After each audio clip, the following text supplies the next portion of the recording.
You're listening to A Tiny Homestead, the podcast comprised entirely of conversations with homesteaders, cottage food producers, and crafters. I'm your host, Mary Lewis. Today I'm talking with Marcus at Hope Hill Homestead in New Hampshire. Good morning, Marcus. How are you? Good morning, Mary. How are you? I'm good. I'm very excited to find out what you do, but tell me how the weather is in New Hampshire this morning. Well, when I was dropping my kids off at their little school, little farm school, little private Catholic farm school, it was 2 degrees. Okay. Is it sunny? Is it cloudy? What? It's partly sunny, cloudy, Okay. and but some snow on the ground, and everything is frozen here. Mm-hmm. Yep. It is, I think it's 22 degrees outside here in Minnesota. It's very overcast. Our yard light, we live on 3 acres, so we have a light that lights up the dooryard at night. It was still on at 7:30 this morning, and the sun was supposed to be up. I was like, "Oh, it is very overcast." And they are predicting rain this afternoon. Oh no! So you're gonna have some hard driving conditions pretty soon. Yes, and my husband actually has an appointment at 2, so I was like, "Please be careful when you go." True. Yeah, I don't love it when the weather does this flip-floppy thing because it's been really, really cold here and we've had snow, at least a trace every day for over a week, and now it's going to rain. Yeah, it just makes a big mess. And yeah, redid the driveway. And like, for example, I had an oil truck try to come deliver oil to me, and we burn wood and we have like oil as a backup. And sometimes if the fireplace goes out, the stove goes out in the night, then the heat kicks back on. And I Mhm. wanted to make sure I had the oil tank full because we live up on a dirt road. A driveway is a dirt road that goes up pretty steep, and at some points the oil company will say we won't even attempt to go up your driveway because it's dangerous. So Mhm. uh, Yep. yeah, yesterday he tried to a few days ago they tried to get up, they couldn't make it up, and I'm like, oh please God, please let them help them get up. And then he came today and he delivered it. So now hopefully we're set for the winter. Good, because it's really important when you live on a homestead, as we all know who do. Yeah. Okay, so tell me a little bit about yourself and what you do at your place.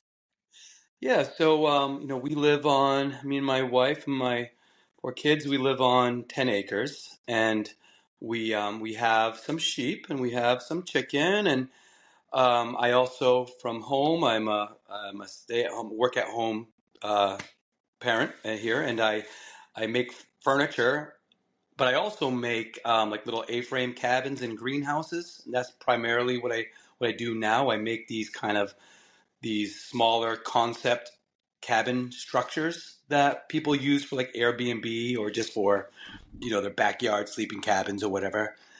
Yeah, and as far as like the homesteading part, we just started milking some sheep this last spring. Is the first time we milked, and that's been interesting. And we made cheese, and so we were in the process of trying to become more self-sufficient. But as you know, it's you got to take little steps, and sometimes with every 2 steps you take one step back. You know. Yes, you do. And sometimes you don't even go forward again. We did that with rabbits. Yeah. We're not doing rabbits again, I don't think. We keep talking about it, but I don't think we're going to do it again. It's just not, it is not worth the return for us. So Yeah. with the sheep, I already knew that you could milk sheep, but Mm-hmm. are they good with that, or do you have to like train Well, them to be well, okay with it? there's a couple breeds that are very good milkers. So we have some East Phrasians, and the East Frasian sheeps, they can produce up to a couple gallons each one a day. And a lot of people don't know that about sheep, that you can milk them. And Mhm. we love our sheep, and we've had sheep for the last we had to get rid of our herd a few years ago because we just didn't have enough pasture, and it was getting too expensive, and we had young kids, and it all together was hard. And so we got rid of our sheep and our goats for a little bit, and then we just had the chance to get back the same sheep that we got rid of returned to us, because they had young children, they couldn't take care of them, and luckily, one of them was in milk. And so we just kept on milking, and it was fantastic. And sheep's milk, if anybody has tried goat milk, there's a little bit of a taste with goat milk. It doesn't taste like cow's milk, but sheep's milk actually tastes just like cow's milk. I would say even better than cow's milk, and it's actually better for you. It has a higher protein content. It's got a higher fat content. It's a higher vitamin and mineral content, and yeah, they're easy. Awesome. I know nothing about it, so I thought I would take the opportunity to ask. So what brought you to this lifestyle? Oh man, I mean the simple lifestyle in the country, even though it's simple, there's a lot of hard work, but there's a reward, and right. So I think a lot of homesteaders do it because of what they get out of it, not just because they think they're gonna be able to completely live off the land.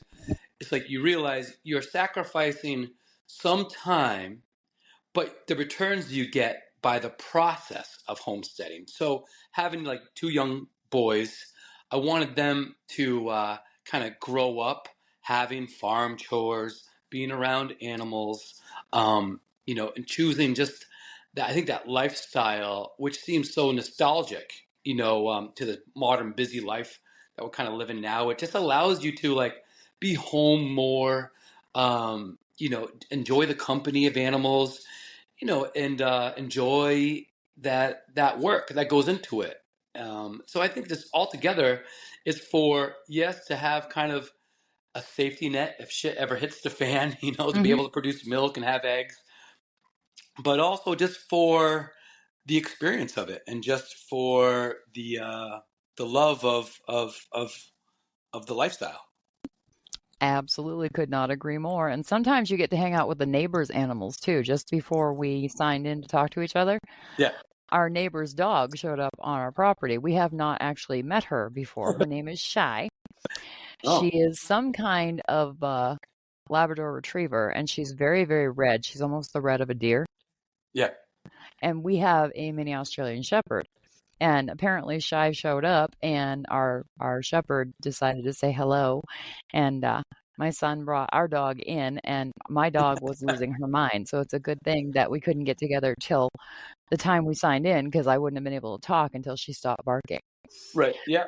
I love that. I Really? love that about getting the random visitors, from the neighbors or other wild animals that that come around, and the reactions of the animals are always fun. Yes, she's a very friendly dog. I was like, "Hello, beautiful girl," and she came right over to the window because I was on my porch and put her paws up to say hi. That's funny because sometimes you hear them, you have the neighbor, the dog's neighbor, and then every once in a while they come over to visit, and you're like, okay, that's where the barking's coming from. Yes, and if it wasn't icy as all hell out there, I would have gone out and said hello, but I don't want to break a hip. I would really rather not. So, Mm. but she said hello through the window, and when she shows up this spring, because she inevitably will, I will have to just love on her then when it's not so scary outside. Oh, that's nice. Yeah, I love dogs. I was not a dog person until we got our dog as a puppy. And now I'm Hmm. like, oh, look at the good boy. Oh, look at the good girl. And my husband's like, oh my God, you are the most converted woman ever to dogs. It's so funny. Me and my wife, we've gone back and forth with having dogs. We've tried having a couple dogs, and she says, "Well, you're just not a dog person." I do love dogs. I love dogs, but they're also a lot of work, and it's like having another child. It absolutely is. And it will break your heart when they're not feeling well or if they die early. I Our know. dog has a very sensitive stomach. And when she doesn't Oh, feel good, I just want to fix it and I can't. And I it know. it makes my heart hurt like it Oh, did when my kids were little. So yes, it's yeah. just like having another kid. And it's funny because like we just got this new cat, and I was reluctantly holding off, but we want to get rid of there's some mice around here and there, so I'm like, all right, so I can go. My little boys really wanted to have the cat, so like I'm like, all right, we'll get the cat, and yeah, now I'm totally all in, and now I understand because I see like my friends who have like their dogs, they love their dogs so much, and like me and my wife would be sitting in our bed talking about our kids, and I would always say to her, it's like I bet you like our friends are just laying in bed talking about their pets, like before they go to bed, and now we do the same with the cat, and the cat like sleeps between us and Mhm. kind of purrs us to sleep, and no, it is a wonderful symbiotic relationship, isn't it? It really is. I don't know that I want another dog once ours is no longer with us. I don't Mhm. know that I have the energy for another one. I'm 56. We've probably Yeah. got another 6 years with her. Yeah. And I'm like, maybe a house cat next time. It's a lot of work and responsibility and cost. And so you have to weigh, right? Cost benefit. And so we tried this dog, and it was just it was going to the road all the time, and we're so far up the driveway. We have no neighbors around us, but it would find a way to get to the road, and it kept on. The police would have to come get it, and Mhm. it just became. Everyone says in the beginning, like they're going to do all the taking care of the dog, and the boy's like, yeah, we'll do everything, and it always ends up just falling on me, and then it ends up being this stressful, you know this it becomes this stressful use of your time sometimes. But there's a lot of benefits of dogs. Also, if you want to go places, sometimes you have to find a place for them to stay. If you're so yeah, it's like having a young child, and you have to weigh the cost benefit, and sometimes that benefit outweighs the cost, and then sometimes it doesn't, so you have to figure that out. Yes, absolutely. If we didn't live on 3 point whatever it is acres and we didn't need a watchdog, we probably would not have a dog. Right. Yeah. Because I really like the fact that if somebody pulls in the driveway, she lets me know. That is nice. So that's very important to me because I don't want surprises at my door. I want to know somebody's going to be walking up to the door. I know, very true. And then sometimes you'll see those, like, now all the reels they have on, like the YouTube shorts or whatever, and you see all these dogs, helping out the little kids, or like chasing away a coyote, or Hmm. preventing some attack. And you're like, oh, yeah. So, you're looking like, oh, that's a good reason to have a dog. Yep, absolutely. And with the cat thing, we have a huge pole barn. And when we moved here, there were many, many, many mice in the pole barn to the point Mm. that they were having babies in the workbench drawers. Oh, my goodness. And so we acquired 3 barn cats, and we've had many, many barn cats over the last 5 or so years, Yeah. and the cats do an excellent job of keeping the pole barn Yeah. free of vermin. And they're not so good about keeping it free of possums because possums like cat food. Ooh. But the great thing about possum is, you know what? Oh, wait. Is it possums? No, or is it? Yeah, possums. They eat a lot of ticks. They do. Yeah, so that's kind of good. I think they eat the most ticks out of anything, I think. And that's great as long as they're actually in the tree line where the ticks are. If they're in the pole barn, they get dispatched. That's true. Or are they good eating? I don't know. I've never tried. No, I wouldn't. I don't know. I'm sure that other people probably do eat them. We've never tried it. Funny. Wild games too, they call it. You just get a whole bunch of them and you just put it in a stew and I'll yep. have to I'll have to ask my husband the next time he has to dispatch a big one if he wants to try possum. But no, I agree with you on your take on what brought you to this because I grew up on a 1 acre lot with my parents in Mhm. Maine, and half that lot, the back half was swamp, woods and Mm. swamp. And I loved where I grew up. We spent a lot of time, me and my sister and my brother, hanging out in the woods and making forts underneath the spruce tree boughs and Uh, walking the creek and fishing and the whole bit.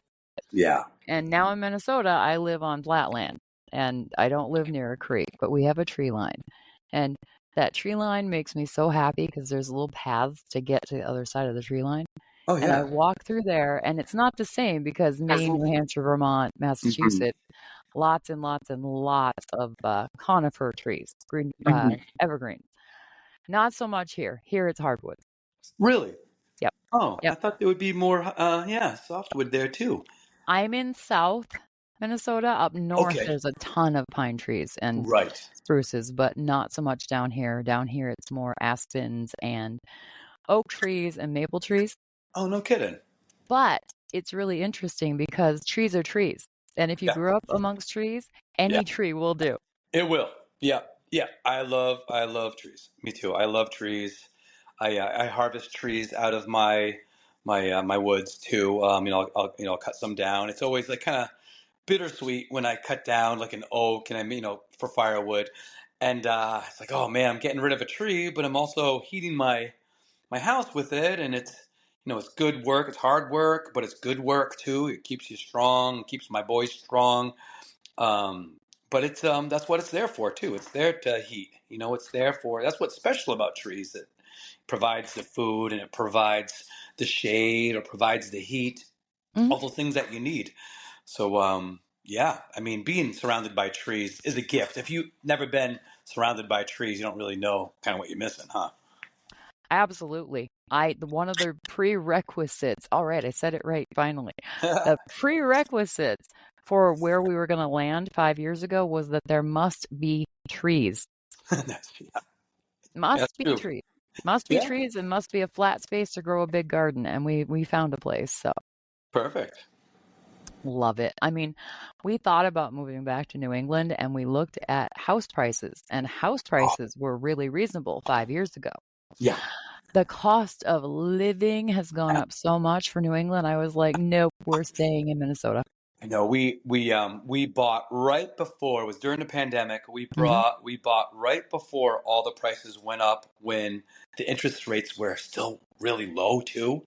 Yep. So we got lucky. We were renting and we had a bad landlord and we're like, okay, we got to figure we got to buy now. And luckily we just went far enough into western southern New Hampshire where we just gotta, we can't believe what we found, and we were so, I say not lucky, but blessed, because it does feel more like a blessing when you find like a place like what we have, and but now I couldn't imagine trying to find something, being like a younger couple, um, trying to find like a homestead. Now you have to really, look hard.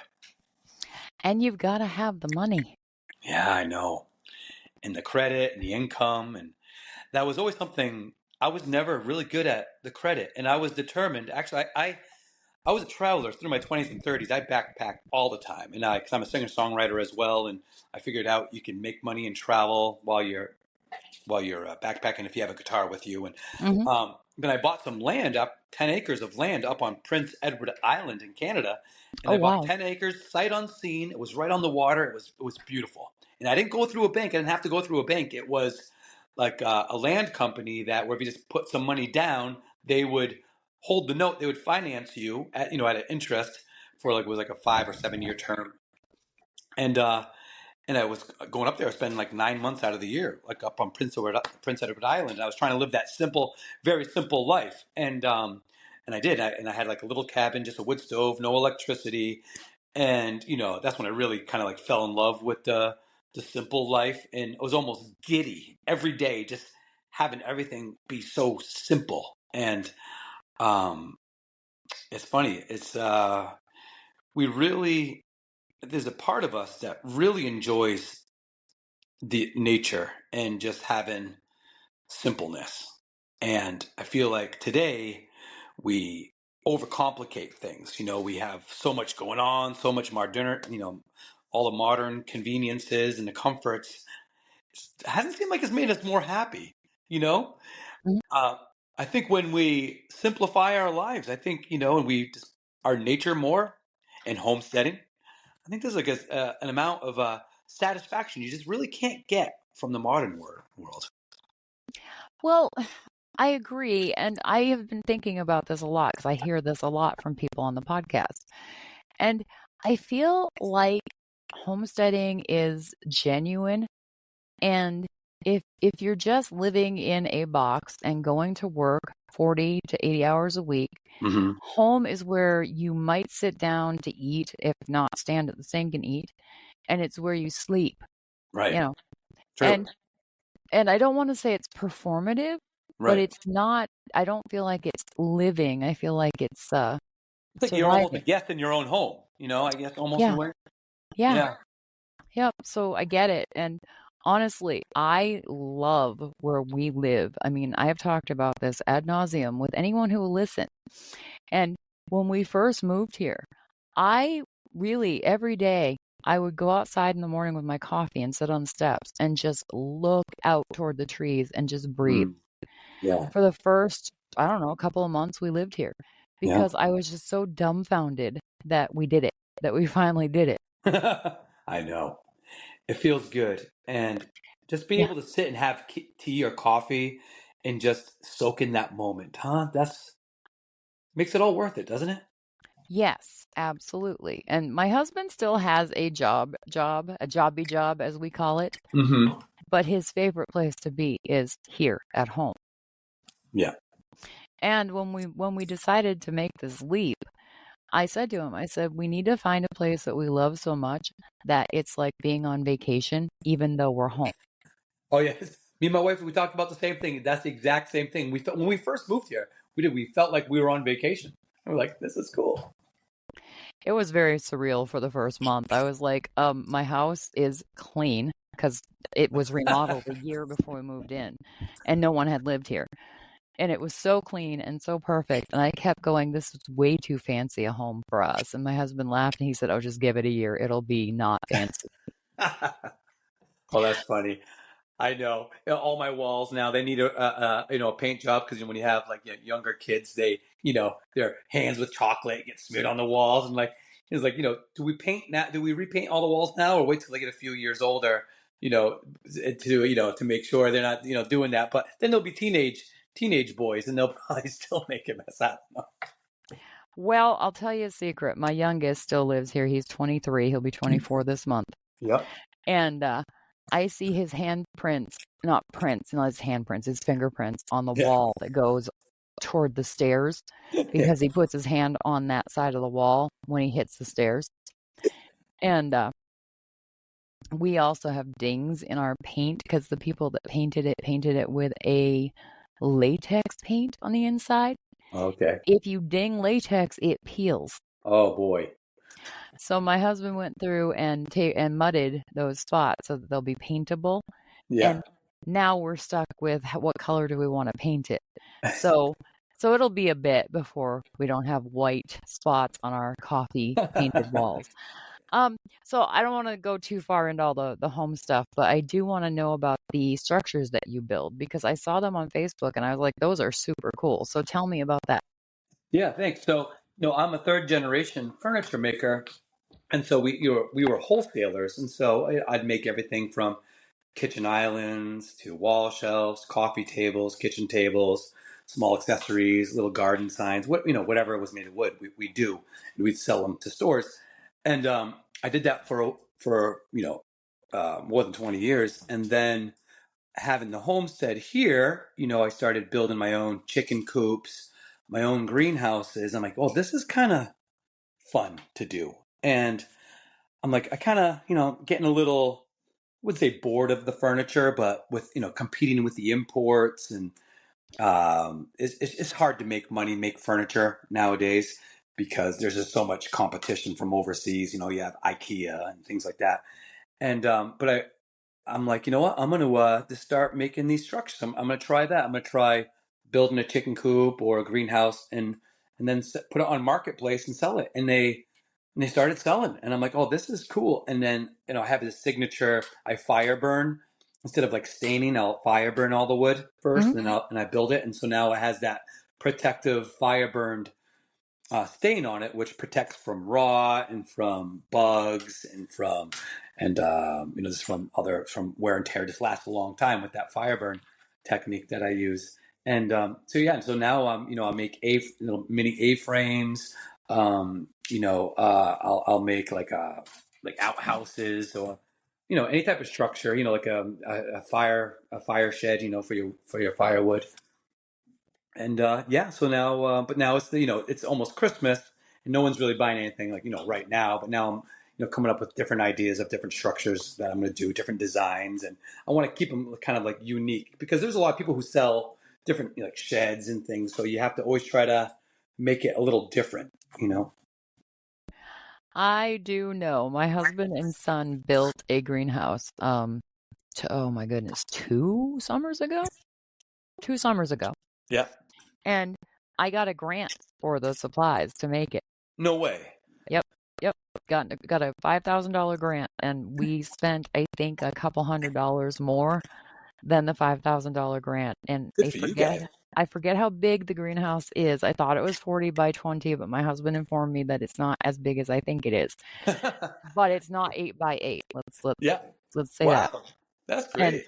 they built it from scratch, and I love this thing. And Oh it's yeah. gained us 2 months in the spring to get the baby plants going. Yeah. And it has gained us 2 to 3 months in the fall to keep anything that's a cold weather crop going. That's fantastic. So I get it. I'm not a builder. My husband is the builder. He's really, really good at it. But I can Yeah. absolutely appreciate the talent and the art that goes into it. There's a satisfaction at the end when you build something like that, that really I think for man or woman, it's just that when you complete something that like that, and you step back and look at it, and it can be used for such a practical purpose, and you're thinking, oh my God, this person's going to have this greenhouse now that they're going to be able to grow their food in, and or like a chicken coop that they can raise their eggs in, and it's like, oh, that's cool, and I want to be able to teach my sons that someday too, and to be able to work with their hands, because it is very rewarding to build something with your hands, and that's going to last. Definitely. And I am not a builder, but I am a cook. And when I make dinner and I go all out for dinner about once every 6 months, usually in the wintertime, I do like a big from scratch meal, and it's usually a turkey, and it's not necessarily at Christmas or Thanksgiving. We like turkey other times too. Yeah. And once I get that all on the table and we're sitting Uh, down to eat, yeah. I'm just like, I just spent 6 hours Yeah. total putting all this together. We're going to have it wiped out in half an hour. Dinner will be Right. over. And I just look at it and go, I don't care that it's going to be gone because it was actually really satisfying to make it. That's to be able that's one of the keys to life, to happiness in life, is enjoying the process as you're doing something, and not to do it like begrudgingly or feel like you have to, but to actually enjoy your craft or your skill, like cooking, to enjoy it as you're doing it. I love all that too. I'm primarily the dinner cooker here, Mhm. and the only thing I hate is the mess after. That's the part that and the dishes. That's Me too, right there with that. you. I don't mind the mess, like when there's stuff on the counter that's got to be wiped up. Yeah, That's fine. It's the stacks of dishes that make me crazy. And I know. I've learned when I'm going to cook big to clean as I go. If there's time to wait Right. for something, I try to do True. some of the dishes in those times, and that way Yeah. it's not so overwhelming. Yeah, that's true. I have learned to do that too, is to like try to put some stuff away as I'm cooking, so you're not also dealing with all the cook stuff, all the things that you brought out, to try to minimize that. And but yeah, you're always trying to learn new ways of making that part a little more efficient. One of the most fabulous things I learned in my 20s was the theory of no wasted motion. Mm, And okay. I'm not as good at it now as I used to be because I just don't care as much. I don't have four little kids running under my feet. Yeah. But the theory is that if you're in the living room and you see something that needs to go to the kitchen and you're headed to the kitchen, Yeah. take the thing from the living room to the kitchen. No wasted True. motion. Oh, you're right. You're so right. Hey, you're right. That is so true. But how And would it, you huh? But how would you get your steps in the day? If you're too efficient, you're not getting all your steps in. I'm just kidding. I don't know, eat less terrible food. Right, it's true. Oh, Um, okay, so how many of your little buildings have you sold? Do you know?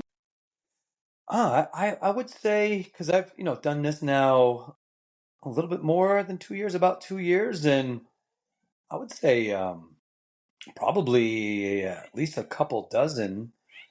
Yeah, like right around there, and it's kind of like supplemental income, because my wife works full time for a school district, Uh-huh. and but yeah, and so like the jobs are getting a little bit bigger, the structures are getting a little bit bigger, so now I don't have to do as many, because I'm doing bigger. So like the bigger they are, the more money, and I was trying to find that sweet price point where it's affordable for people, but I'm also, my labor, I'm getting enough for my labor, and but yeah. So new ideas, new projects, in my mind all the time, and but now this during winter time is when I'm going to kind of uh, put together like an official catalog too, that I can like send out, to people, and Nice. yeah. So do you build the structures on your property and then like truck them to where they're going, or do you build them on site, or how does it work?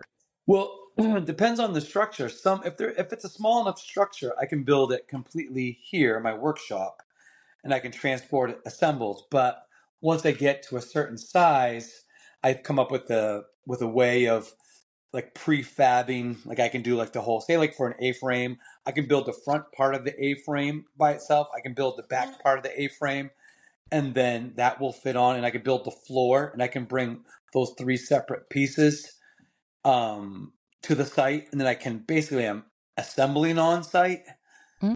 so I'm not building it from scratch on site. So like so right, it might take me like 4 to 6 hours to assemble on site. So I'll prefab a lot of it in my workshop here, which is just a double door garage attached to my home. So that way the it's easier to heat, and Mm. the overhead isn't as much. So it's really the only way to make money when you're a builder is to have your overhead low, pretty much. Oh yeah. Yeah. So always trying to keep your overhead expenses cheap, and that's part of the key of being able to do it. Any small business, try to keep your overhead low.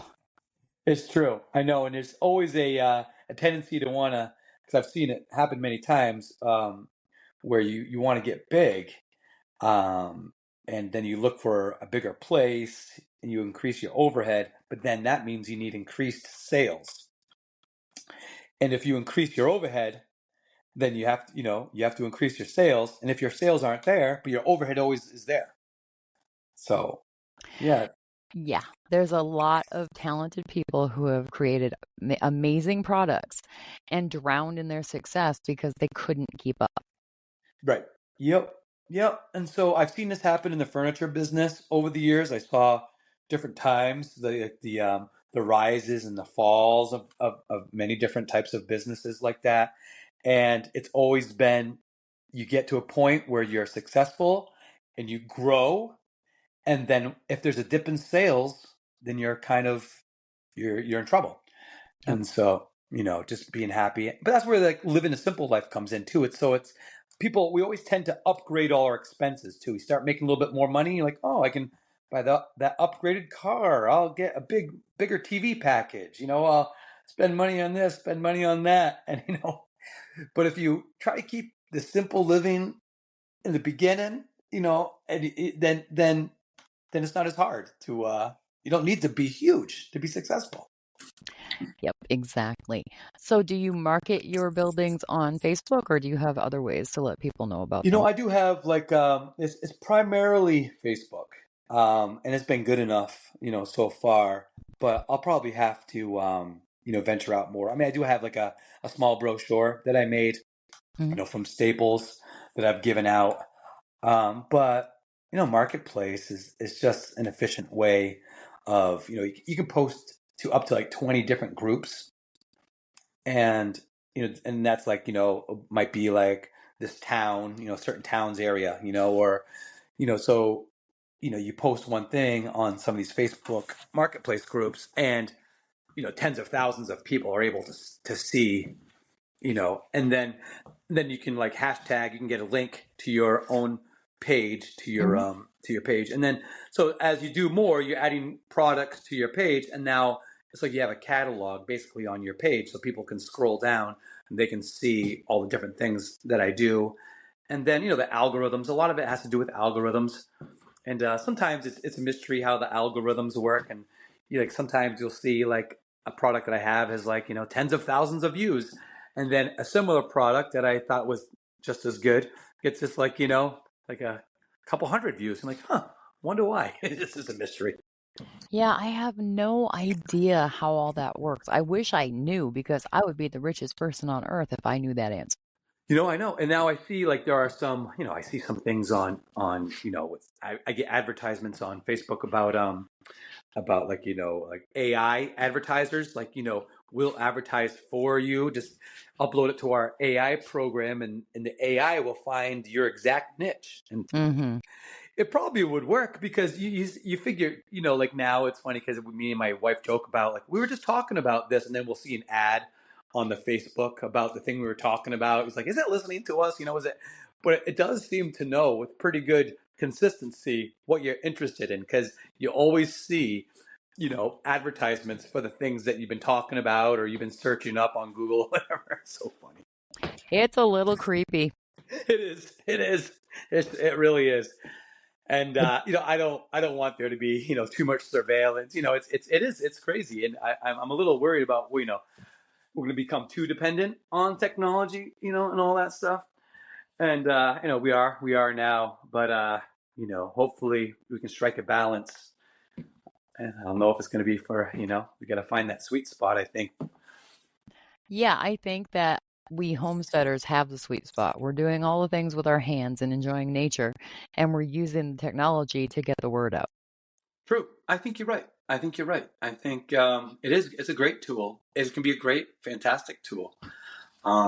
Without it, you and I would not be talking this morning. That's right. And I wouldn't be selling my cabin. So, you can use it as a tool for good, or you can use it to waste your time. So, Exactly. I have one more question about your homestead, and then I sure. want to know where people can find you. So, Yes. you said you have chickens. Do you have chickens for eggs, or do you sell the meat Nope. too? Yeah, chickens for eggs. So we had more, but we had a bobcat come in one afternoon, take out a whole bunch of them, and the hawks too. The hawks here, we're like on this migration of hawks. So now I just have to kind of keep them in my large coop that I made. They're not even right now. Actually, they're not even producing eggs because some trauma they had. I don't know. I'm trying to figure it out. So hopefully we'll get some eggs again soon. Well, if they don't have any light in their coop, they're probably not going to give you eggs until there's at least 12 to 14 hours of light again. Really? Yep, they're based on sunlight. Oh wow! See, I didn't know that. Well, thanks for letting me know. Yeah, we have a light in our coop during the winter because our chickens are the ISA Browns, and Yep. they were bred to lay an egg a day as long as they have light in the coop in the wintertime. Really? Yep. So it's not trauma, Marcus. It's that there's not enough daylight Not in the enough light. wintertime. Well, see, it could be something as simple as that. And when you talk to another homesteader, they can tell you these things. Yeah, so if you want eggs in the winter, put a light in the coop. And if you want to give your chickens a break, don't put a light in the coop. Huh. Well, it's good to know. Thank you very much. You're welcome. I know just enough to be dangerous. That's great. All right, Marcus, this was fabulous. Where can people find you? Just on Facebook for now? Yeah, for now, just go to Hope Hill Homestead, and you can also listen to my music too, because I have a band called Route 2 Revolution, and we sing songs about living simply and things like that. Is it ROOT or ROUTE? Yeah, like the road, like ROUTE, and then number 2 Revolution. So like route. They say Route, route yeah, out like here they in the would say in Midwest. Britain, route to revolution.